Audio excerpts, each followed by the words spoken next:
ஐந்தாவது சூத்திரம் பற்றி பார்க்க போகிறோம். எனவே நான்காவது சூத்திரம் பார்க்கின்ற பொழுது நான்காவது சூத்திரத்திலே ஆன்மாவினது பொது இயல்பு என்று சொல்லப்படுகின்ற கரிகரணங்களோடு சேர்த்து ஐந்தவத்தை படுகின்ற முறை பற்றி பார்த்தோம். சாக்கிரம், சொப்பனம், சுளுத்தி, துரியம், துரியாதீதம் என்கின்ற ஐந்து நிலைகளில் ஆன்மா கருவிகளோடு சேர்ந்து அறிதல், கருவிகள் நீங்குகின்ற பொழுது அறியாமை நிகழ்தலும் நிகழ்கின்றன. இவ்வாறு உயிர்கள் எதனால் கருவிகரணங்கள் கூடி அறிவதும் கருவிகரணங்கள் நீங்கி எதன் காரணமாக அறியாமைக்கும் செல்கின்றது என்று கேட்டார்கள். உயிர்கள் செய்த வினைக்கு ஏற்ப உயிர்களானது புண்ணியம் செய்து அதன் மூலம் கருவிகரணங்கள் சேர்ந்து அதற்கு அறிவுத்திறனுக்கு ஏற்பட வேண்டும் என்று இருந்தால் கருவிகரணங்கள் கூட்டப்பட்டு அழைக்கப்பட்டது. அதே போன்று அந்த அறியாமைப்பட வேண்டும் என்ற நிலை இருந்தால் கருவிகரணங்கள் படிப்படியாக நீங்கி அறியாமைக்கு செல்கின்றன. நாங்கள் ஏற்கனவே அறிந்திருந்தோம் 35 கருவிகள் அப்படின்னு சொல்லப்படுகிற ஞானேந்திரியம் ஐந்து, ஞானேந்திரியத்துடைய ஐந்து, கண்ணேந்திரியம் ஐந்து, கண்ணேந்திரியத்துடைய ஐந்து, தசவாயுக்கள் 10, அந்த கரணங்கள் 4, உடலுடைய 35 கருவிகளோடு சேர்த்து அறிகின்றன. இவ்வாறு அறிகின்ற பொழுது அதை சொல்லுவார்கள், சகல நிலை அல்லது கட்டு நிலையில் ஆன்மா அறிகின்ற பொழுது இறைவனுடைய உபகார நிகழும் என்பதைத்தான் இந்த ஐந்தாவது சூத்திரத்திலே சொல்ல போகிறார். கேவல நிலையிலே ஆன்மாவானது ஆணவம் என்கின்ற அறியாமையிலே முழுமையாக மூழ்கி இருந்தது. அவ்வாறு மூழ்கி இருந்த ஆணவத்திற்கு இறைவன் பெருந்தன்மை காரணமாக அவனுடைய குணங்களிலே அவனுக்கு பேரருள் குணமை என்பது கூறுகிறான். அந்த குணத்தின் காரணமாக இறைவன் இந்த உயிர்களுக்கு தனுகரண புவனப்போகங்களை மாயிலே இருந்து காரியப்படுத்தி கூட்டுகின்றான். அவ்வாறு காரியப்படுத்தி கூட்டுவதோடு அவனுடைய கருணை செயல் நின்று விடாதோ என்றால் இல்லை. அதனை பயன்படுத்தி உயிர்கள் இந்த போகங்களை முகர்ந்து மலம் நின்றுகின்ற வரைக்கும் அவன் கட்டு நிலையில் துணை செய்வான். கட்டு நிலையோடு அவனுடைய துணை நின்று விடாதோ என்றால் இல்லை. முக்தி நிலையிலும் இறைவன் ஆனந்தத்தை கொடுத்தால் அவன் ஆனந்தத்தை பெற்று உயிர் அனுபவிக்கும். அதை எங்களுக்கு கேவல நிலையாயும் சரி, சரள நிலையாயும் சரி, சுத்த நிலையாயும் சரி, எப்பொழுதும் இறைவனுடைய கருணை என்பது முக்கியம். நாங்கள் வீடுபோது பெற்ற பின்பும் அந்த திருவடி ஆனந்தத்தை உயிர்களுக்கு இறைவன் தர உயிர் அந்த ஆனந்தத்தை பெற்று அனுபவிக்கும். அப்பொழுதும் அவருடைய துணை என்பது ஐந்தாவது சூத்திரத்திலே கட்டு நிலையில் இந்த உயிர்களுக்கு இறைவனுடைய முதல் உபகாரம் அப்படி என்று சொல்கின்ற அந்த கருணை எவ்வாறு நிகழ்கின்றது என்பது தொடர்பாக பேசப்படுகிறார். அதாவது கருவிகரணங்களை கூட்டுதலும் குறைத்தலும் இயல்பாக நிகழலாம். அது வினைக்கு ஏற்ப நிகழ்ந்தாலும் வினை சடப்பொருள் அந்த வினையினை உரிய வகையில் அறிந்து எந்த வினை எப்பொழுது உயிர்களுக்கு கூட்டப்பட வேண்டும், எந்த வினை காரணமாக கருவிகள் பிரிக்கப்பட வேண்டும் என்பதையெல்லாம் அறிவது இறைவனுடைய அருட்சக்தியானது கட்டிலேயே சிற்சக்தியை பெயரிட்டு விரோதாயி என்ற அந்த பெயரோடு நின்று இந்த உயிருக்கு அறிவுக்கு அறிவாக உள்ளே உணர்த்தி முதல்வது முதல் உபகாரம் அப்படின்னு சொல்லுவார். ஆனால் யாருக்காவது உதவி செய்ய உபகாரம் செய்யணும் என்று சொல்லுவோம். அதே போன்று கட்டுநிலையில் இருக்கின்ற உயிர்களுக்கு இறைவன் எவ்வாறு உபகாரம் செய்கின்றார், அந்த உபகாரத்தை உயிர்கள் அறிகின்றனவா அறியாமல் இருக்கின்றனவா என்பது தொடர்பாக இந்த நூற்பாவியை சொல்கின்றார். உளம்பிய உள்ளத்து மெய்வாய் வண்ணக்கு அளந்து அறிந்து அறியான் ஆங்கு அவை போல தாங்காமுணர்வின் தமியருள் தாங்கம் வேண்டும் பசாசத்து அவையே சொல்றது. நாங்கள் ஏறவே மூன்றாவது சூத்திரமெல்லாம் பார்க்கின்ற பொழுது இந்திரியான்வாதம் அந்தக்கரணான்வாதம் எல்லாம் பார்த்திருக்கிறோம். அப்ப அவ்வாறு பார்த்தவர்களுக்கு சொல்லியிருக்கிறார்கள், இந்த உளம்பிய உள்ளத்து மெய்வாய் வண்ணக்கு அளந்து அறிய. உள்ளம் என்று சொன்னால் சைவ சித்தாந்தத்தில் இந்த ஆன்மாவை உள்ளம் என்று சொல்றார். அது வளமை. இந்த ஆன்மா அவர் சொல்றார் உளம்பிய உள்ளத்து மெய்வாய் வண்ணக்கு அளந்து அறிய. இல்ல செவி விடுபட்டிருந்தாலும் நாங்கள் செவியையும் சேர்க்கிறோம். அதாவது சொல்கின்றார், எங்களுக்கு அறிதல் கருவிகளாகிய மெய்வாய் வண்ணக்கு செவி இருக்கின்றது, தெரியும் இந்திரியங்கள். அப்ப இந்த ஞானேந்திரியங்களின் துணை கொண்டுதான் உயிரானது புறப்பொருளாக இருக்கின்ற சுவை ஒளி ஊர்வோசை நாற்றம் என்கின்ற புலன்களை அனுபவிக்கும். இது எங்களுக்கு பார்த்தால் மெய்வாய் கண்ணுக்கு செவி என்கின்ற பொறிகளை பயன்படுத்தி இந்த ஆன்மா எதை அறியும் என்று கேட்டால் சுவை ஒளி ஊர்வோசை நாற்றம் என்கின்ற புலன்களை அறிந்து வருகின்றது. அவ்வாறு அறிந்து வந்தாலும் இந்த பொறிகளுக்கு அந்த அனுபவம் நிகழ்வதில்லை. உதாரணமாக இந்த கண் என்கின்ற பொறி என்ன செய்கிறது என்று கேட்டால் ஒரு பொருளை பற்றி பார்க்கின்றது அப்படின்னு சொன்னால், காது என்கின்றது ஒரு பொருளை கேட்கின்றது என்றால் இந்த கேட்கின்றதை காது அனுபவிக்கிறார், பார்ப்பதை கண் என்ன செய்யாத அனுபவிக்கிறார், ஆன்மாதான் அனுபவிக்கிறார். அவ பொறிகளுக்கு நான் ஒரு பொருளை பார்க்கின்றதோ அது நின்றுடைய அது தொடர்பான விடயமில்லை. அதாவது இந்த கருவிகரணங்கள் புறப்பொருளை சென்று பற்றி அதனை அறிவதோடு அதனுடைய நிகழ்ச்சி நின்றுவிடும். அது அறிவதற்கு தெரியும். கருவிகரணங்கள் மாயினாக உடலத்தினையும் மாயா காரியம் என்று தெரியும். மாயின் சடப்பொருள், சடப்பொருள் அறிவாண்டுகளால் சடப்பொருள் அறியாது. சடப்பொருளை பயன்படுத்தி சிற்றுப்பொருளாகி உயிர்தான் அறியவில்லை. அப்ப கருவிகரணங்களுக்கு புறப்பொருள் புலப்படாது, அறியாது. அதான் சொல்றாங்க உள்ளத்து மெய்வாயுடன் ஒப்பு அளந்து அறிய. உதாரணம் இன்னொரு வகையில் சொல்றாங்க, கண் பார்க்கிறது மட்டும்தான் செய்யும், காது கேட்கிறது மட்டும்தான் செய்யும், மூக்கு முகர்றதை மட்டும்தான் செய்யும், நாக்கு சுவைக்கிறது மட்டும்தான் செய்யும், என்னுடைய மெய் தொடுவை உணர்வு. அப்ப இந்த 5 உணர்வுகளை ஒரு சேர அனுபவிக்கிறது அது ஆன்மாதான் அதை அனுபவிக்க முடியும். கண் பார்க்க முடியாது. கண்ணு கருவியாக கொண்டு ஆன்மா பார்த்தோம், காது கேட்காது, காதை கருவியாக கொண்டு ஆன்மா கேட்கும், மூக்கு முகராது, மூக்கை கருவியாக கொண்டு ஆன்மா முகராது. இதே போல 5 பொறிகளின் துணை கொண்டு அறிவது ஆன்மா. அப்ப 5 பொறிகளுக்கு அறிகின்ற பொருள் பற்றி தெரியாது. அதை என்ன உதாரணம், அதே போல எவ்வாறு 5 பொறிகள் 5 புலனை அனுபவிக்கின்ற பொழுது அறிகின்ற பொழுது அவற்றுக்கு அறிவு நிகழ்வதில்லையோ, அதே போல இந்த ஆன்மா இறைவனுடைய துணை கொண்டுதான் அறிந்து வருகின்றது. ஆன்மா இயல்பாக அறியாது.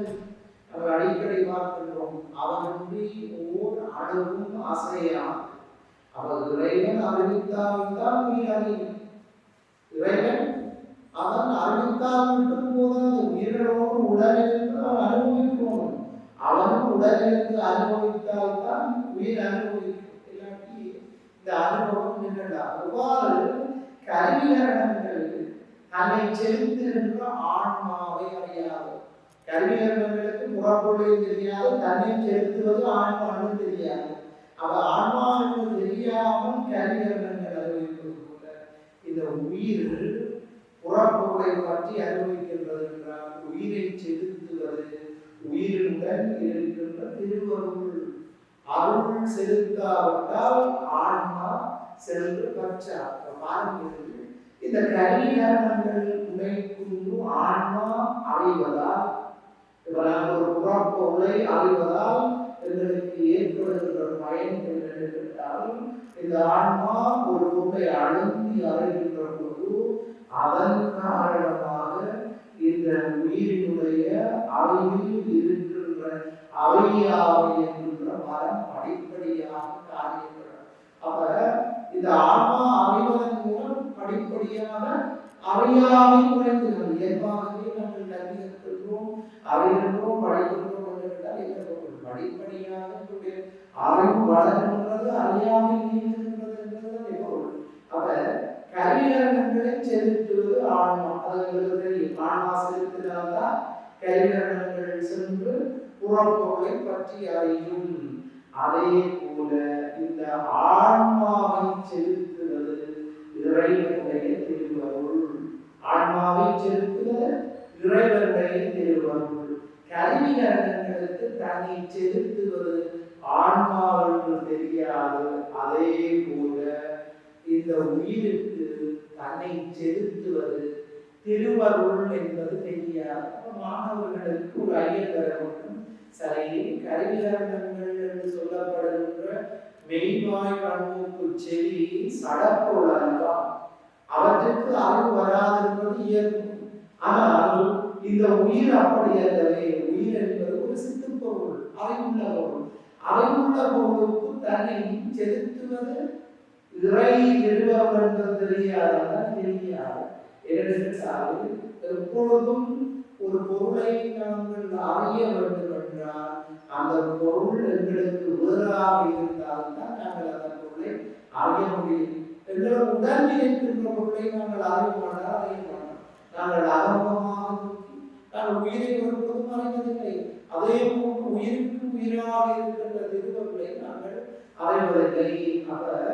எவ்வாறு கல்விகள் தன்னை செலுத்துகின்ற ஆன்மாவை அறியாதோ அதே போன்று இந்த உயிரும் தன்னை செலுத்துகின்ற உயிர்களுடைய திருவருளை அறியாது என்று சொல்கிறார். அடுத்து இன்னொரு சொல்லுகிறார், இந்த ஆன்மாவானது இறைவனுடைய திருவருளின் துணை கொண்டு அறிவது எப்படி என்று கேட்டால், காந்தம் கண்ட பசாசத்து அவையே என்று சொல்ற. பசாசம் என்றால் இரும்பு. அப்ப அதை வினைமுற்றாக பார்த்திருக்கிறார். பசாசத்து அப்படிங்கிறார். அதாவது காந்தத்தின் முன்னிலையிலே இரும்பு ஈர்க்கப்படுவது போன்று திருவருளுடைய துணையால் ஆன்மா என்ன செய்யும் என்று கேட்டால், கல்விகரணங்களின் துணை கொண்டு உலக பொருள்களை அறிந்து அனுபவித்து வருகின்றது. அவர் நாங்கள் இன்பமோ துன்பமோ, களவெடுக்கிறோமோ, பொய் சொல்றோமோ, பொழுதுமே கொள்றோமோ, இல்ல வாழ வைக்கிறோமோ, அத்தனையும் ஞானத்துடைய துணை கொண்டு ஒரு கணப்பொழுது இறைவனுடைய துணையின்றி செயல்களால். அவர் இறைவன் எங்களுடைய ஒவ்வொரு செயலுக்கும் அவன் என்ன செய்கிறான்? சாட்சியாக இருந்து கொண்டிருக்கிறார். இதை உணர்ந்தால் உலகத்தில் யாரும் தவறு செய்ய மாட்டார்கள். ஏன்? எல்லாவற்றுக்கும் மேலான நீதிபதி பெருமான் அவரே நாம் செய்கின்ற அத்தனை தவறுக்கு உடந்தையாக பார்த்துக் கொண்டிருக்கின்றான் என்று சொன்னால் அவன் இதனை செய்திருப்பதில்லை. உயிரினுடைய அறிவில் இருக்கின்ற அறியாமைக்கு ஏற்ப அதனுடைய இச்சை விருப்பம் செயல்படும். அப்ப என்னுடைய விருப்பம் எவ்வாறு செயல்படும் என்று கேட்டால், என்னுடைய அறிவில் இருக்கின்ற அறியாமையினுடைய வன்மை எண்ணெய்களுக்கு ஏற்ப என்னுடைய விருப்பம். அப்ப விருப்பத்துக்கு ஏற்ப இறைவன் செயல்படுத்துவார். சொல்லுவார்கள், வேண்டுவான் வேண்டுவதை ஈவான் தான் அப்படின்னு சொல்லுவார்கள். அப்ப என்னுடைய விருப்பத்துக்கு ஏற்ப இறைவன் செயல்படுத்துகின்றானே அல்லாமல் இறைவன் செய்விப்பதில்லை. அப்ப நாங்கள் செய்கின்ற செயல்கள் அத்தனைக்கும் யார் காரணம் என்று கேட்டால், எங்களுக்கு நாங்கள் தான் காரணமாக இருக்கின்றோம், அல்லாமல் இறைவன் காரணமாக இருக்கார் அப்படிங்கிறது தொடர்பாக சொல்லுகின்றார். அப்ப இந்த நூற்பாவிலே எங்களுக்கு தெரியும் இரண்டு விதமான அதிகரணங்கள் இருக்கின்றது. அந்த இரண்டு விதமான அதிகரணங்களை மேற்கோள் ஏது எடுத்துக்காட்டு என்கின்ற தன்மையிலே நிகழ்ந்தார் நிறுவி காட்டுவார். நாங்கள் ஏற்கனவே அறிந்ததுதான் மேற்கோள் அப்படி என்று சொல்வது நிறுவப்பட வேண்டிய பொருள் ஏது என்பது நிறுவப்பட வேண்டிய பொருளுக்கு துணையாக இருப்பது, எடுத்துக்காட்டுவது என்பது உதாரணம் மூலம் அந்த ஏதுவை நிறுவுவது. இது மூன்று ஒவ்வொரு கருத்துக்கும் இருக்கும். அந்த அடிப்படையிலே இந்த சூத்திரம் பார்த்திருக்கிறால் ரெண்டு விதமான தன்மை இருக்கின்றது. ஒன்று ஐம்பொறிகள் ஆன்மாவாக உணரும் அப்படின்றது. இரண்டாவது பார்த்தீங்கன்னா ஆன்மா திருவருளாலே உணரும் அப்படின்றது இரண்டாவது தன்மை இருக்கிறார். இப்போ முதலாவது மேற்கோள் பார்த்தீங்கன்னா இருந்து ஐய உணர்வுகள் ஆன்மாவால் உணர்வுள்ளது அப்படின்னு சொல்றார். அதாவது ஆன்மா செலுத்தித்தான் கருவிகரணங்கள் அவையும் கருவிகரணங்கள் தானாக சென்று பொருளை பற்றார். இப்போ உதாரணமாக நான் சொன்னால் விளங்கி, அதாவது நாம் ஒரு பொருளை அறைகின்ற பொழுது ஆன்மா என்னுடைய கருவிகரணங்களோடு ஒன்றித்து நின்று அந்த பொருளை அறிந்தால்தான் எங்களுக்கு ஆரம்பிக்கிறது. கருவிகரணங்களோடு ஆன்மா ஒன்றித்து நிற்கவில்லையானால் கருவிகரணங்கள் எவ்வாறுதான் திறந்திருந்தாலும் அகல விரிந்திருந்தாலும் அதனால் பொருளை பற்ற முடிகிறது. நாங்கள் வீதியாக சென்று கொண்டிருக்கின்றோம். எங்களுக்கு மிகவும் வேண்டப்பட்டவர்கள் வீதியமாக வந்து போகின்றார். நாங்கள் வீதியால் போகின்றோம். நன்றாக கண் திறந்திருக்கின்றது. எதிரே வருபவரை நாங்கள் காண்பதில்லை. என்னுடைய சிந்தனை வேறு போயிருக்கிற கண் நன்றாக திறந்திருக்கின்றது காணவில்லை. அவர்களை வீட்டுக்கு வந்து சொல்கின்றார், நான் வீதியால் போகின்ற போதும் கை காட்டினேன், நீங்கள் பார்க்காமல் போகிறேன். அப்படியே நான் வேறு சிந்தனையில போயிட்டு நான் பார்க்கல. ஏன் பார்க்க இந்த கண் என்கின்ற பொருளோடு ஆன்மாவுடைய அறிவானது ஒன்றித்து நின்று உணரவில்லை. இப்ப உங்களுக்கு புலனாகின்றது என்னென்று கேட்டால் கருவிகரணங்கள் தானாக அறியாது. கருவிகரணங்கள் அது ஒழிப்பு நிலையில செயற்படுற நிலையில இருந்தாலும் எங்களிடம் ஆன்மா அதோடு இயைந்து நிற்காவிட்டால் கருவிகரணங்கள் செயற்படாது அப்படின்னு சொல்றது. ஏன் சொல்றார்?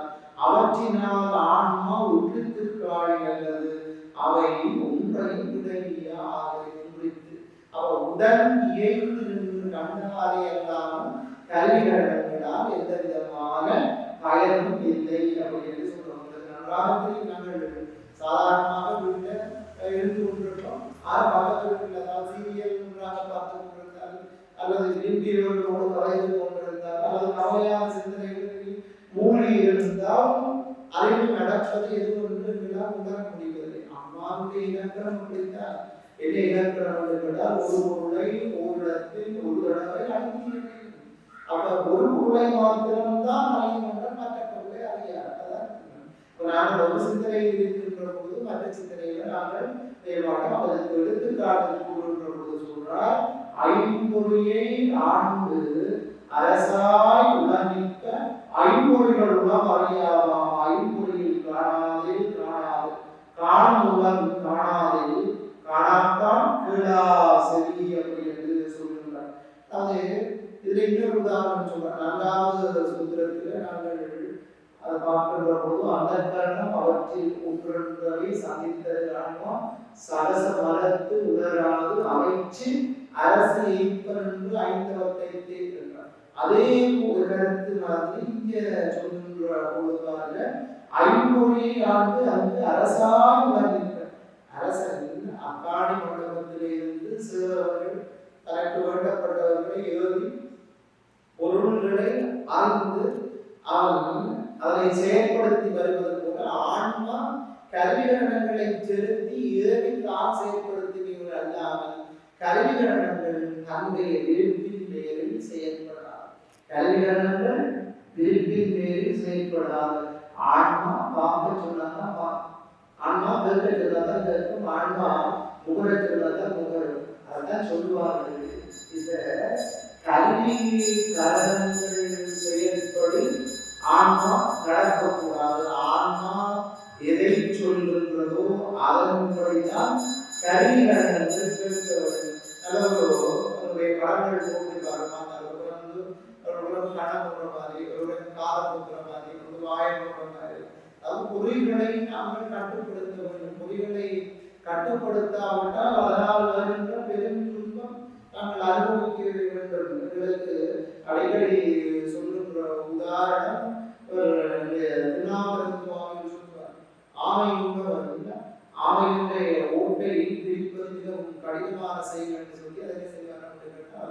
சுடுநீரிலே ஆமையை போட்டுவார். அப்ப இதமான சுடுநீர் ஆமைன்னு சொல்லுவாங்க. இதமான சுடுநீர் உடம்பு குளிர்ல இருந்து எல்லாம் பரிதாபப்பட்டு இறக்கப்பட்டு இதமான சுடுநீர் அதிர்கிறார்கள். ஆனால் பொறியின்பம் பிடித்தான். ஆரம்பத்துல நாங்கள் தீய வழியிலே செல்கின்ற போது எங்களுக்கு ஆனந்தமாக இருக்கும். நாளையாக சொல்வாரு தீய நட்பு கேட்டாரு அடிக்கருப்பிலிருந்து நுனிக்கருப்புக்கு போறாங்க. நல்ல நட்பு கேட்டா நுனிக்கருப்பிலிருந்து அடிக்கருப்புக்கு வார மாதிரி அப்படின்னு சொல்றாரு. அதே மாதிரி பொறியின்பம் ஆரம்பத்தில் நன்றாக இருக்கும். ஆனால் நீள முடியாத சேர்த்து கொடுத்த ஆமை போல ஆமை நினைத்தாலும் என்ன செய்ய முடியாது. சட்டி எடுத்து வெளியாக வர முடியாது. அது உலகெல்லாம் தெரியும் தன்னை உண்பதற்காக உணவு வைக்கிறார்கள். அது அதிலிருந்து வெளியே வர முடியாமல் அவர் மூடி இருக்கிறார்கள்.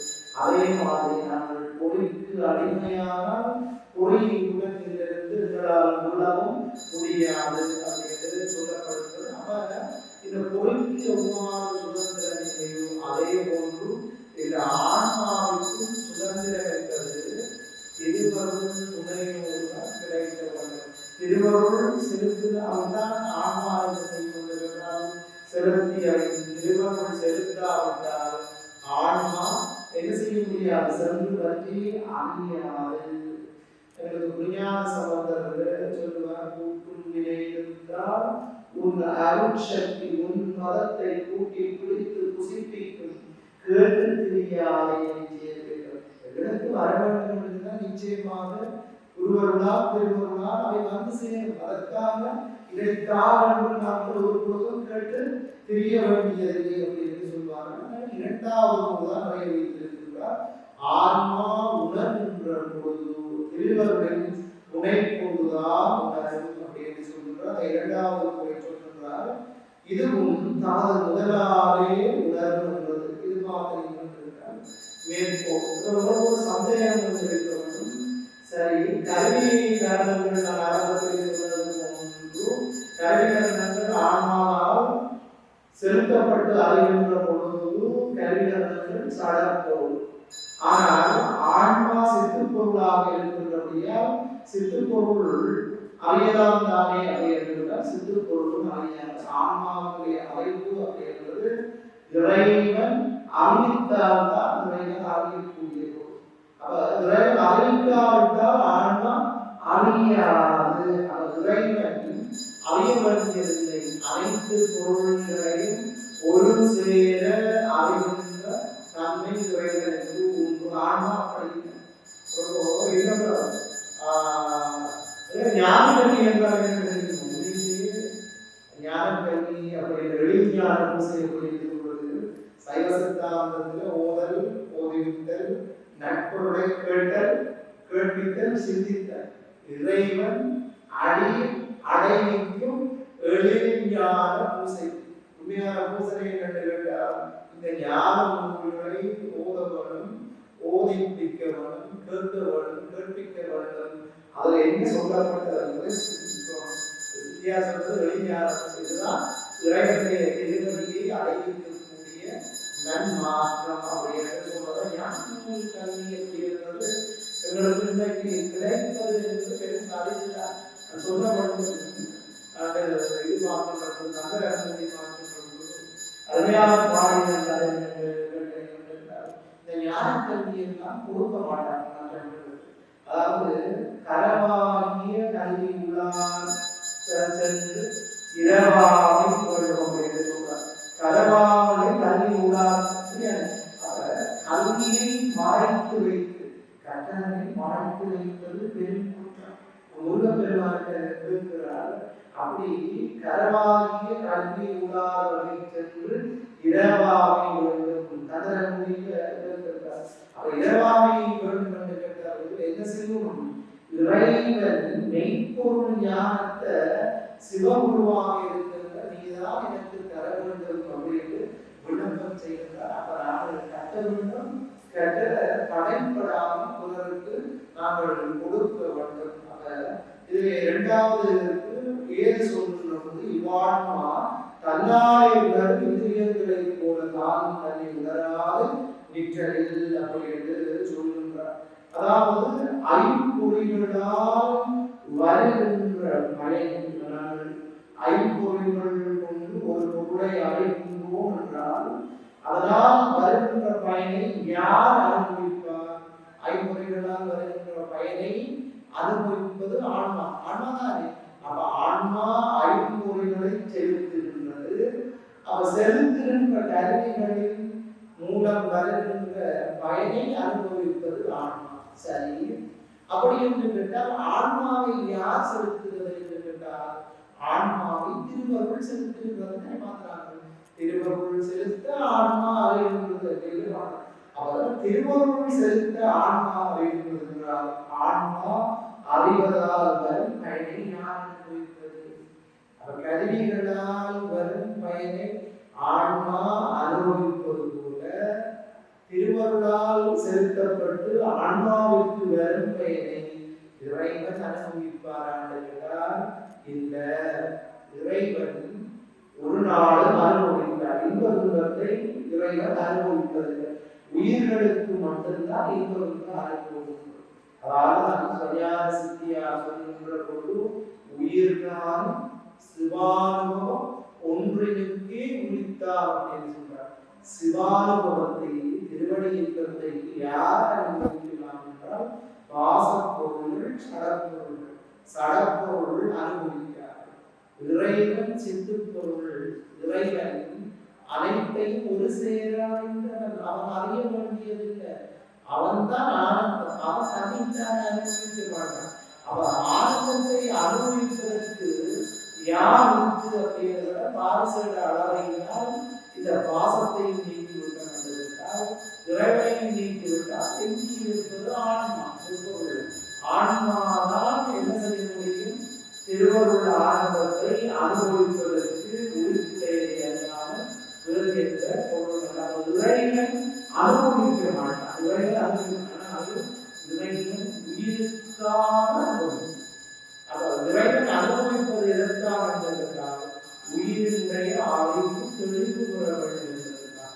திருவாசகத்திலே மாணிக்க வாசகர் சொல்கின்ற பொழுது இன்பமும் துன்பமும் இல்லாம இன்பமும் துன்பமும் உள்ளார் அப்படின்னு சொல்றார். உள்ளார் என்பது உயிருக்காக. இறைவன் உயிரினுடைய அறிவோடு ஒற்றித்திருந்து அவர் அனுபவித்தார்தான் உயிர்களாக. இல்லாவிட்டால் உயிர்களால அறிவு எண்ண முடியாது. அந்த அறிவை பெற்று பலன் பெற முடியாது. கருவிகளை செலுத்தி அதன் மூலம் வருகின்ற பயனை அனுபவிப்பது ஆன்மா.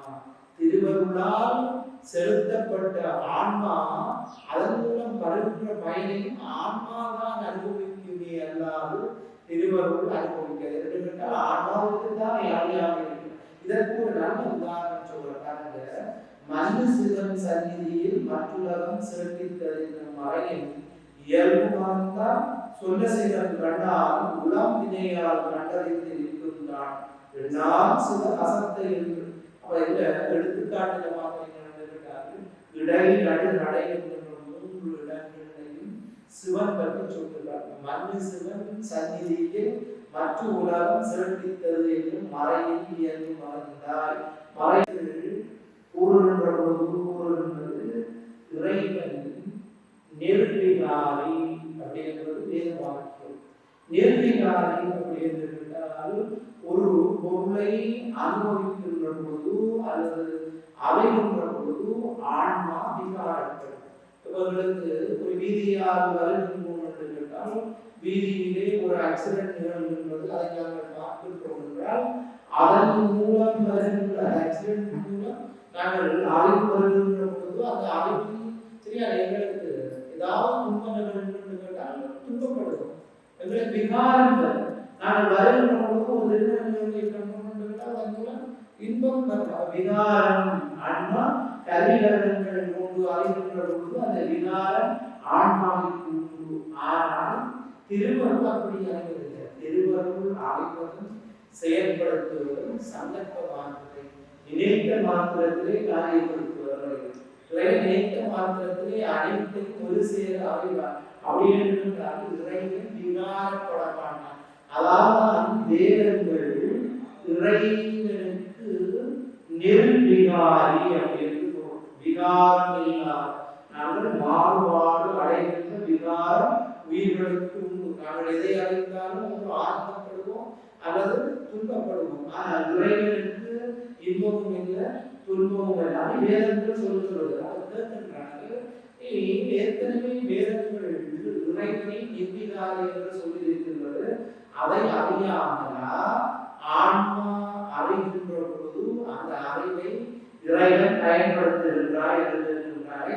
அப்படி இறைவன் பயன்படுத்தவில்லை. அப்படி பயன்படுத்தினால் அவன் நிர்விகாரியாக விடுவான். அவன் பயன்படுத்த மாட்டான். இதுல முதலாவது மண்ணு சிவன் சந்நிதியில் மற்றுலகம் செலுத்திட்டு மறைவாங்க. மண்ணு சிவன் சந்நிதியில் அப்படின்னு சொல்லுகிற போது முதலாவது வருகின்ற சிவன் அப்படின்னு சொல்லிட்டு சொல்லும். சிவம் என்றால் என்ன பொருள்? செம்பொருள் அப்படின்னு சிவனை முன்னாலும் தனக்கே உரிய செம்மேனி அம்மான் மங்களமான சொல்றான். மங்களம் மங்களம் என்றால் அமங்கலம் இல்லாத பொருள். மங்களம் என்றால் அமங்கலம் பிறப்பு இறப்பு இல்லாத பொருள் சொல்றான். பிறப்பு இறப்பு இல்லாத பொருள் என்றும் ஒரே தன்மையாக மாறுதல் இல்லாமல் இருக்கின்ற பொருள் அப்படி என்று சொல்கின்ற செம்மை. செம்மை என்றால் நிலை வேறுபாடு இல்லாமல் என்றும் ஒரே தன்மையாக இருக்கின்ற பொருள் அப்படி என்பதால் என்ன சொல்றார்கள் என்றால் செம்மையாகிய நன்மை உடையவன் சிவபெருமான் என்பதால முதலாவது மஞ்ச சிவன் அப்படின்னு சொன்னார். மஞ்ச சிவன். இரண்டாவது சொல்றார்கள் சொன்ன சிவன் அப்படின்னு சொல்றார். இரண்டாவது மூன்றிடத்துல சிவன் வைத்தார். அதாவது இறைவனுக்கு எப்பொழுதையும் முற்ற அமைப்பு. அந்த எழுப்புணர்கள்ல பார்த்தீங்க தந்தையத்தினாதல் தூய உணர்வினாதல் முற்று உணர்தல் அப்படி என்று சொல்லப்படுகிறார்கள். அப்ப எங்களை போல இறைவன் அறியாமையில் இருந்தால் தான் விட்டு விட்டு அறிய வேண்டும். அதன் மூலம் உணர்த்த வேண்டும். இறைவன் அனைத்தையும் ஒரு சேர அறிவு அறியாமல் அப்ப அவன் அறிய வேண்டியதில்லை.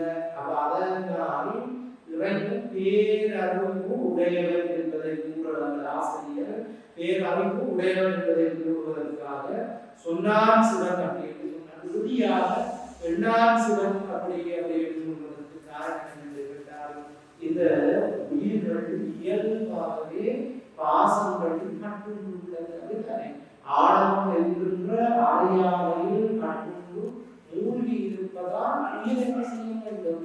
ஆணவம் என்கின்ற அறியாமை நீங்குவதற்காக உயிர் அறிய வேண்டும். இறைவன் அவ்வாறு அறிய வேண்டியதில்லை. அவன் எப்படிப்பட்டவன் என்று கேட்டால் இறைவன் இயல்பாகவே பாசங்களில் இருந்து நீங்கியவன். உயிர் இயல்பாக பாசங்களை கட்டுள்ளது. நாங்கள் ஏற்கனவே பார்க்கிறோம். நெருக்கு உமையும் திகழ் சங்கும் கலைக்கும் சொல்லில் கூறுகின்ற உண்மையே. நெல்ல உமி இயல்பாக இருக்குது. செம்பலம் கலைக்கும் இயல்பாக இருக்குது. அதே போல இந்த உயிருக்கு அஞ்ஞானம் என்பது சகசகலம் என்ற அறியாமை அனாதியாக இறைவனுக்கு ஞானம் இயல்பாக இருக்கு. எவ்வாறு படிகத்திற்கு இயல்பாக பிரகாசிக்கின்ற தன்மை இருக்கு. படிகம் பிரகாசிக்கிற தன்மை இருக்கு. படிகத்தினுடைய தன்மை இயல்பாக பிரகாசமுடையது. அதே போல எப்படி இறைவன் அனாதியாகவே பாசங்களில் இருந்து நீங்கியவன் அப்படிங்கிற தன்மையாக இறுதியாக என்ன செய்கிறார் அப்படின்னு எண்ணான் சிவன் அப்படின்னு சொல்லி இருக்கின்றார்.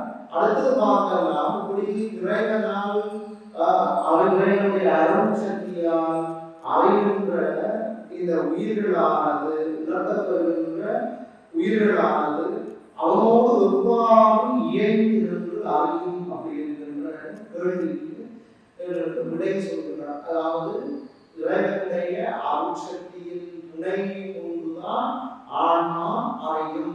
இறைவன் செலுத்தினால்தான் ஆன்மாவுடைய அறிவு செலுத்தப்படுவதை பார்க்கிறார்கள். இறைவனுடைய திருவருள் செலுத்தினால் ஆன்மா செலுத்தும் என்றால் எவ்வாறு செலுத்தும்? உதாரணமாக ஒரு ஆசிரியர் இருந்து மாணவர்களை வழிபடுத்துகின்றார் என்றால் ஆசிரியர் என்ன செய்ய வழிபடுத்த மாணவர்கள் நிற்பார்கள். அது பார்க்கலாம். அதே போன்று இறைவனுடைய அருள் சக்தியின் உயிர்களுக்கு எப்படி இருக்கும் அப்படின்றது பார்க்கலாம். வியாபக பொருள் தான் இல்லை. வியாபக பொருள் உயிர் வியாபக பொருள். பாசம் வியாபகம். வியாபகம் என்றால் என்ன? வியாபகம் என்றால் அனைத்து இடங்களிலும் நீக்கமர நிறைந்திருக்கின்ற பொருளை வியாபகம் அப்படின்னு சொல்றாங்க. அவர் இறைவன் வியாபகம் என்றால் உயிர்கள் என்று கேட்டால் அந்த வியாபகத்துக்குள்ள அடங்கிய வியாபகம். அப்ப பாசம் என்று கேட்டால் அந்த வியாபகத்தின் சமநிறை, அதாவது உயிரினுடைய அறிவில் சமநிறைவாக இந்த ஆணவம் அறியாமை செலுத்து. அதனால் அதை வியாப்தி அப்படி என்று சொல்றாங்க. எல்லா இடங்களிலும் மூன்று பொருளும் தம்மளவில் வியாபக பொருள்களை அவர் இறைவனின் உயிரும் எப்படி இயங்கி நிற்பார்கள் என்று சொன்னால், இந்த சூரியன் மாதிரிகள் என்றால் பகல் பொழுதில் பார்க்கின்ற பொழுது சூரிய ஒளியிலே உள்ளடங்கி என்னுடைய நட்சத்திரங்கள் எல்லாம் அந்த சூரிய ஒளியிலே அடங்கி வெளிப்படாது காணப்படும். யாராவது பகல்ல சூரிய நட்சத்திரங்களை பார்க்க முடியாது, ஏழு நட்சத்திரங்களை பார்க்க முடியாது, அது உள்ளடங்கி இருக்கும். அதே போல இந்த ஆன்மா திருவருளில் அடங்கி நின்றுதான் அதில் சொல்லப்போனால் இன்னொரு விதமாக சொல்லுவார்கள். உங்களுடைய கட்டு நிலையில ஆன்மா வழிபட சிவம் என்ன செய்யும்? அடங்கி நிற்கும். கேவலத்துல புத்தி நிலையில சிவம் வழிபட ஆன்மா அடங்கி நிற்கும். வேறுபாடுகள் ரெண்டும் பிரிக்க முடியாது. சிவத்தினுடைய நிறைவுல தான் ஆன்மா இருக்கின்றது. ஆமா, ஒரு இடத்துல என்ன நடக்கும்? சிவம் வழிபடுது, நாங்கள் ஆணவம் வழிபடுது. அவ்வளவுதான் பிரச்சனை. ஏதாவது ஒரு கணிப்பு பார்க்கணும். இருக்கக்கூடிய இலக்கணம் நுட்பம் மறந்துடக்கூடாது. அடிக்கடி சொல்ற சைவ சித்தாந்தத்துல மட்டும்தான் சொல்லப்படும். உயிர்களை ஒருபோதும் தனித்து பார்க்க முடியாது. உயிர்களை ஒருபோதும் தனித்து பார்க்க முடியாது. ஆணவத்தோட தீண்டப்பட்டிருக்கும். இருளோடு சேர்ந்தா இருளாக இருக்கும். மாயோடு சேர்க்கின்ற போது மாயோ உடலோடு சேர்ந்து உடலாக இருக்கும். புத்தியிலேயே திருவருளோடு சேர்ந்தா திருவருளாக பிரிச்சு பார்க்கவே முடியாது. சொல்றார், வெய்யோன் ஒளியில் ஒடுங்கி விளங்காது வெய்யோனே வெய்யவனில் கண்டு கேட்டு உண்டு உயிர்த்து உச்சரையும் ஐம்புலனை கண்டு உடலாய் மனிதரைக்கிறான் அப்படின்னு சொல்றார். வெய்யோனில் ஒடுங்கி விளங்காது வெய்யோனை ஆகாத மீன் போல. எங்களுக்கு தெரியும், கோள்கள் எல்லாம் என்ன செய்யும்? அந்த நட்சத்திரங்கள் தான் சூரியனுடைய பிரகாசமான ஒளியில அடங்கி இருப்பது போல இந்த ஆன்மாவும் திருவருள் ஒளியில அடங்கித்தான் செயல்படும். இந்த இடத்துல முதலாவது சூத்திரத்துல ஒரு நுட்பமான கருத்தை சொல்லியிருந்தால் அதை நாங்கள் பார்ப்போம்னாலும் இந்த இடத்துல சிந்திக்கக்கூடியதுதான் திருவருளுடைய துணை இல்லாமல் இந்த உலகம் காரியப்படாது. அதற்கு துணை வரும். சத்திய பக்திதான் பார்க்கப்படும். இறைவனுடைய முதல் உபகாரம் என்ற அருளுடைய தன்மைகளை பார்க்கிறோம். அருள் பற்றி விதியில சொல்லப்படுறாங்க. அது என்னவே பார்க்கணும். அந்த சொல்லுன்ற பொழுது சொல்றாரு, ஒரு நிலமானது ஒரு முளையை முளைப்பிக்க வேண்டும் என்றால் அந்த நிலம் குளிர வேண்டும். ஒரு நிலத்திலே விதை விதைத்து விட்டு அதிலே நீர் ஊற்றி அந்த நிலம் குளிர்ந்தால்தான் விதையானது முளைக்கும். அப்ப விதை முளைக்க வேண்டும் என்றால் நிலம் வேண்டும். நிலம் இல்லாமல் என்ன செய்ய முடியாது? விதையானது விதைக்க முடியாது. அதே போன்று இந்த ஆன்மாவுக்கான தனிதர கோலங்களை இறைவன் காரியப்படுத்தி கொடுக்க வேண்டும் என்றால் இறைவனுடைய திருவருள் இல்லாமல் வினை என்ன செய்யாது? காரியப்படாது.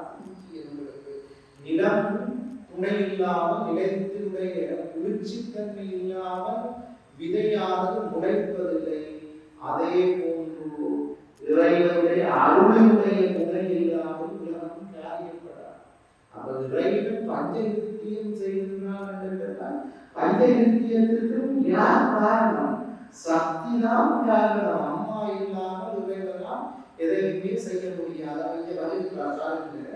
வெய்யோன் ஒளியில் ஒடுங்கி விளங்காது வெய்யோனை ஆகாத நீர் போல வெய்யவனில் கண்டு கேட்டு உண்டு உயிர்த்து உற்றொழியும் ஐம்புலனை கண்டு உடனாய் மனிதர்களார்.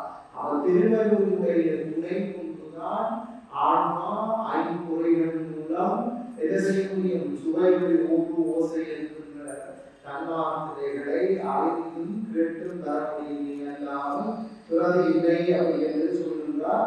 அடுத்த எடுத்துக்காட்டு பார்த்தீர்கள், இந்த திருவருளானது இறைவனோடு உயிர்களோடும் இறந்த சக்திக்கும் என்ன தொடர்பு அப்படின்னு இதை சொல்லி இருக்கின்றார்.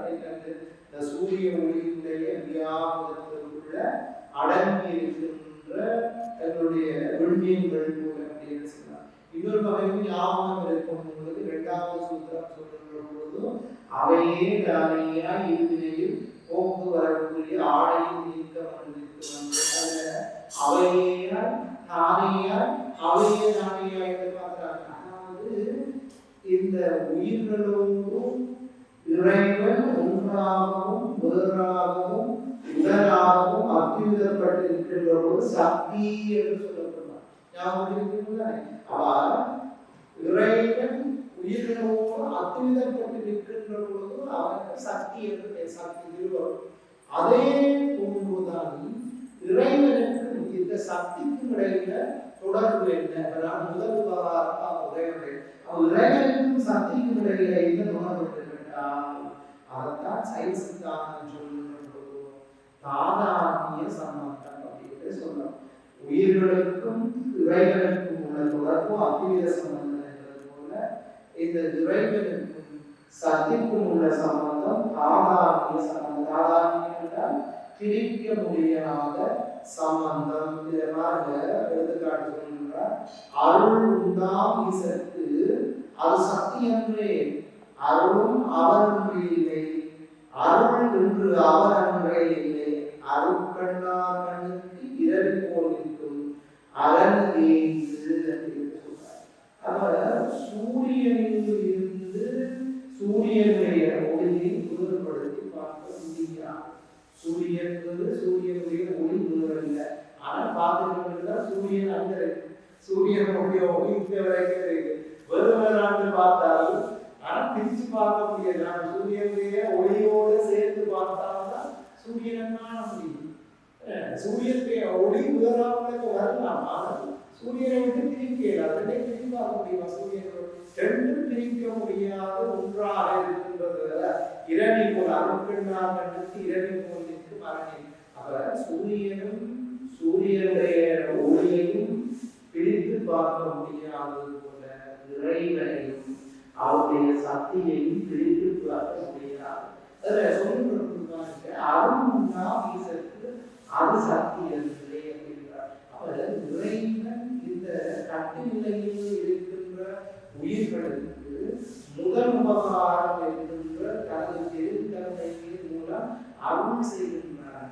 அந்த கல்வி என்றால் இவருக்கு தெரியும், இறைவனுடைய கல்வி இயல்பாக பேரவு எங்களுக்கு இருக்கின்ற இறைவனுடைய அன்பு எதனையும் எதிர்பாராது செய்கின்றான். அந்த அன்பு அருள் என்றால் என்னன்னு கேட்டால் அந்த அருளத்தான் இறைவனுடைய சக்தி என்று சொல்றது. சக்தி வேறு, இறைவன் வேறு இல்லை. இறைவனுடைய ஆற்றல் அறிவாற்றல் சக்திதான் வடிவேதனின் கடையிலா ஞானம். அந்த அறிவாற்றலுக்கு பேர் என்ன? அருள் என்று கருணை என்று இறைவனுடைய அறிவு இருக்கும் கருணை.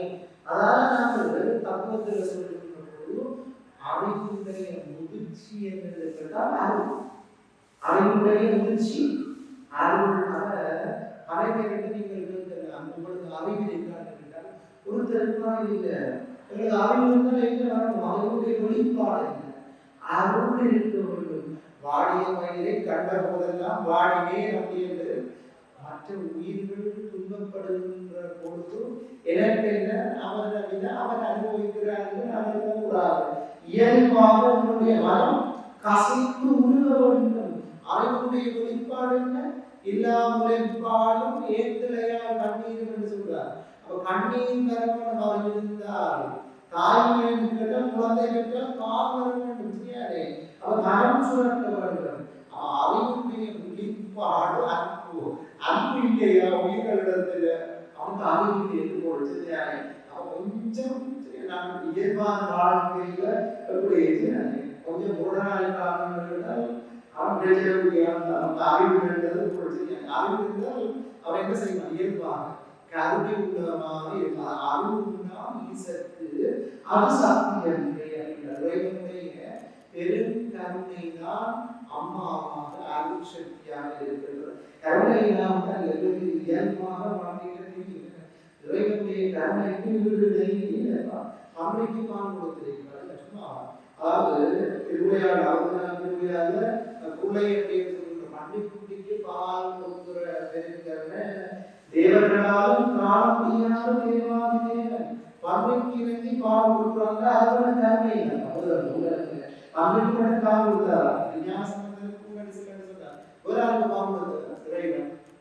ஆளுக்கு பால் போட்டி இருந்த பாக்கடை கொடுத்திருக்கிறார். பாக்கடை அப்ப பெருமாளிடம் அன்பு அன்பு அதான் தாய் உலகத்திலேயே மிகவும் அன்புக்கு எது சிறந்த தாயினுடைய அன்புதான் சிறப்பு.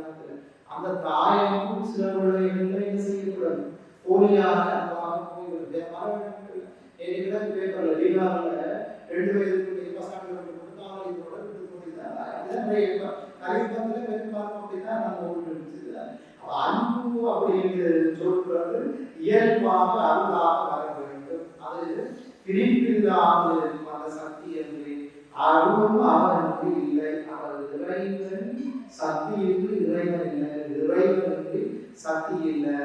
அருள் என்று அவன் அன்றே இல்லை, அருட்கண்ணார்களுக்கு இறைவி கூறிய இந்த உண்மையை ஆறிவான் என்றால் ஞானிகள் தான் மற்றவர்கள் அறிவான். சுயான சித்தியார்கள் இன்னொரு வகையான பாட சொல்லியிருந்தார். ஆனந்தி அன்பு என்ற பொழுது சிவன்தான் சக்தி தன்னையிலும் சக்திதான் சிவன் தன்னையிலும் ஒத்து உவந்து உணர்ந்து இவ்வுலக உயிர்கள் எல்லாம் அவன் பிரமிச்சார். நம்மளோட குறிப்பிட்டார்கள் பிரமிச்சார். பால் மொழி தண்ணி உண்ணாமலையாடு அவர் சக்தி கன்னியாக இருக்க ஆறு தெரியும் என்றால் கவர்ந்தது ஞானத்துக்கு அருட்கண்ணா கண்ணுக்கு இரவி போட தெரியும் என்று சொன்னார். இறைவனுக்கு சக்திக்கும் உள்ளவர் கண்டுபிடிக்க முடியாது. சிவனையும் சிவனும் சக்தியும் சேர்ந்த வடிவம் தான் உண்மையிலே சிவனும் சக்தியும் சேர்ந்திருந்தால் தான் உயிர்களை என்ன செய்ய முடியும், இன்பத்தை அனுபவிக்க முடியும். ஆக இறைவன் ஏங்கி இருக்கின்ற அந்த அருள் சக்தி கடத்த நிலையிலே விரோதான சக்தியாக சொல்லப்படும். பஞ்ச மலர்கள் ஒன்றாக சொல்லுவானும் கர்மம் மாயை மாயை என்று சொல்லப்படுகிறது. அடுத்து திருவுகான் அது தாய்க்கு சொல்லக்கூடியது அதை கலைக்காது ஆணவத்தை காரியப்படுத்துவதால் ஆணவம் தான் அவையை மறைக்கும் அப்படின்னு சொல்லுவோம். அடுத்தது இறைவன் செய்கின்ற படைத்தல் காத்தல் அழித்தல் மறைத்தல் அருளல் அப்படின்னு சொல்லப்படுகின்ற பஞ்ச வித்தியத்திற்கு எது அடிப்படை இருந்தால் அருள் சக்தி தான் அடிப்படை. அந்த அருள் சக்தி திருமுகான சக்தியாக நின்று இறைவனுடைய சேவைக்கெல்லாம் சித்தியால சொல்லப்படும். எண்ணிலை ஈசன் அந்நிலை அவளும் அவள் இறைவன் ஒரு வடிவம் தாங்கினார் என்றால் அந்த வடிவத்திற்கு ஏற்ப சக்தி.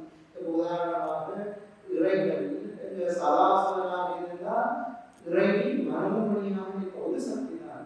சக்தி என்றால் அவிமாற்றம் மட்டும்தான். அந்த அவிமாற்றம் தான் செயலாற்றலாகவும் விரும்பாற்றலாகவும் இருக்கு. அந்த செயலாற்றல் விரும்பாக அவிமாற்றங்கள் சேர்ந்துதான் எல்லா சக்தியுமாக மாறிக்கொண்டிருக்கும். அவர் சிவன் மகேஸ்வரனாக இருந்தால் மகேஸ்வரியாக இருப்பார். இறைவன் ஒருத்தரனாக என்றால் இவர் உமாவாக இருப்பார்.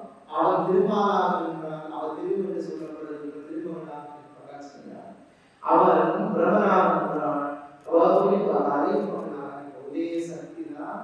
இறைவன் பஞ்சநித்தியம் செய்வதற்காக எந்த வடிவங்களாக இருக்கிறாரோ அந்த வடிவங்களாக சக்தி தன்னை ஆட்படுத்தி கொள்ளும். அதுதான் அப்ப இந்த உயிர்களிடத்திலே இறைவனுடைய முதல் விவகாரம் அப்படின்னு சொல்லப்படுவது இறைவனுடைய சக்தி என்று சொல்லப்படுகின்ற திரோதான சக்தி மூலம் உயிர்களுடைய வினையினை அறிந்து பக்குவத்திற்கு ஏற்ப அவற்றுக்கு ஊட்டுவதன் மூலம் படிப்படியாக இந்த உயிரினுடைய அறியாமை என்கின்ற மரத்தினை பக்குவப்படுத்தி இறுதியிலே இந்த மரம் அந்த பாடல் என்கின்ற என்ற நிலையிலே இயங்குகின்ற பொழுது இயல்பாக அதனுடைய அளவு பிரகாசிக்கின்ற பொழுது இயல்பாக இறைவனுடைய திருவடியானத்தை உயிர் பெற்று அனுபவிக்கும். அதனால்தான் மாணிக்க வாசகர் தேதித்து நம்மை வளர்த்தெடுத்த பேய்வடை என்று சொன்னார். இந்த 5வது சூத்திரமானது கட்டுநிலையிலே உயிர்களுடன் இறைவனுடைய தேரருள் திருவருள் என்கின்ற அந்த சக்தியானது இன்று இந்த முதல் உபகாரம் தெரிவிக்கக்கூடிய உயிர்களுடன் எவ்வாறு நிகழ்த்துகின்றது என்பது உள்ளவோ நாங்கள் பார்த்து நாங்கள் அடுத்த 6வது சூத்திரம் பற்றி தெரிவிக்கலாம்.